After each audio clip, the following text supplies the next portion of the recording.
Jälleen näin on Ventti tapahtumassa ja nyt meikäläinen on kukannut itselleni vähän sellaista airfryerilla sellaista juttua.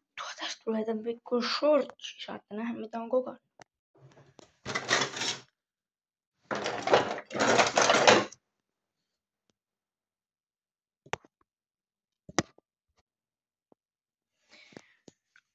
Nyt nämä pitää ottaa, joten gräpätä. Pistäisi ehkä tää peitsi pois. Sitten tuolla on pari tollaista pepperonia tossa, ne voi salamia. Nää pitää ottaa toisistaan tolleen noin.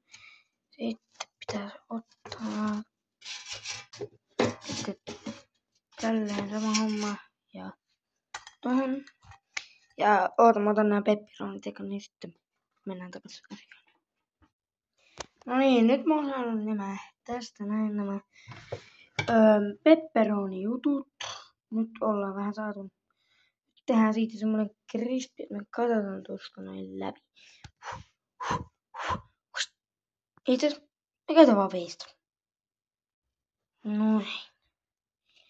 Nyt pitää alainaa se vähän niinku silleen perfectly. Katsotaan läpi. Oho, noista pepperoneista nyt tuli vähän huono. Mutta ei se haittaa. Ei se haittaa. Ei se haittaa. Okei. Siellä joku huutaa. Nyt otetaan toinen leipä. Okei.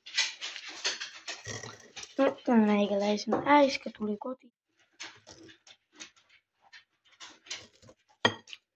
No, ihan sama. En mä saanut sitä. Tietysti kun katsoit shorttifilmiä, niin mä en